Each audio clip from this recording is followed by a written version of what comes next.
Charles' long-anticipated trip to the United States is suddenly hanging by a thread, not because of health, not because of scheduling, but because of U.S. President Donald Trump and Greenland. As Trump ramps up threats to buy the massive Arctic territory, slaps tariffs on America's closest allies, and openly pressures NATO nations to fall in line, British MPs are now demanding that the monarch should cancel his trip to the U.S. What was meant to be a moment of unity, history, and pageantry may now become a powerful act of resistance or a humiliating diplomatic retreat. According to royal sources, King Charles and Queen Camilla are expected to travel to the United States this spring, possibly April, for what would be a deeply symbolic state visit. And the timing matters. The trip is expected to coincide with preparations for the 250th anniversary of the signing of the U.S. Declaration of Independence, the document that formally severed America from British rule. A British monarch in the U.S. during that milestone? That's not just ceremonial, that's historical theater. The Sun reports that Trump's administration is planning a string of high-profile events leading up to July 4th, with the royal visit positioned as a major moment in the buildup. But now, everything is in doubt, and at the center of the storm is Greenland. Trump has reignited his controversial push to acquire the territory, a semi-autonomous region of Denmark, and this time he's escalating far beyond rhetoric.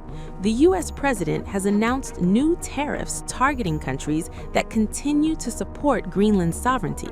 That includes the United Kingdom, France, Germany, and Denmark. As NATO allies, Trump singled them out, threatening tariffs starting at 10%, with the potential to surge to 25% by June if they don't back down. This isn't just trade pressure, it's geopolitical leverage, and critics say it's turning allies into hostages. Now, British MPs are drawing a line. Senior Tory MP Simon Hoare took to X with a blistering demand, calling Trump a gangster pirate. Liberal Democrat leader Ed Davey, too, called for a direct ultimatum. In other words, British leaders do not want King Charles to entertain Trump with any pageantry. No red carpets, no carriages, no crown-to-crown legitimacy. This is where things get complicated. Trump is famously obsessed with the British royals. They are widely seen as Britain's most effective diplomatic tool, soft power wrapped in tradition, spectacle, and personal flattery. Just last year, Trump gushed over King Charles after being hosted on a historic second state visit to the UK. Well, my relationship is very good with the UK, and Charles, as you know, who's now king, is my friend. And it's the first time this has ever happened where somebody was honored twice, so it's a great honor.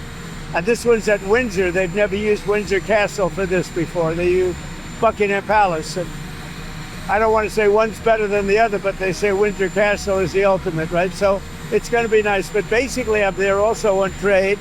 They want to see if they can refine the trade deal a little bit. We made a deal, and it's a great deal. And I'm into helping them. Our country is doing very well. We've never done this well. We're having trillions of dollars coming because of the tariffs. And they'd like to see if they could get a little bit better deal. So we'll talk to them. But primarily it's to be with Prince Charles and Camilla. They're friends of mine for a long time, long before he was king. And it's an honor to have him as king. And, you know, I think he represents the country so well. I've watched. He's such an elegant gentleman, and he represents the country so well. Trump and Melania even spent the night at Windsor Castle, following a lavish state banquet and full military display. As he departed, Trump pointed directly at Charles and declared, "He's a great gentleman and a great king." His praises didn't stop with Charles. At a grand banquet in St. George's Hall, Trump heaped admiration on Prince William and Princess Kate.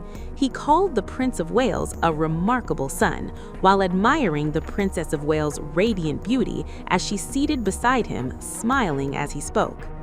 For Trump, royal approval isn't symbolic, it's personal validation.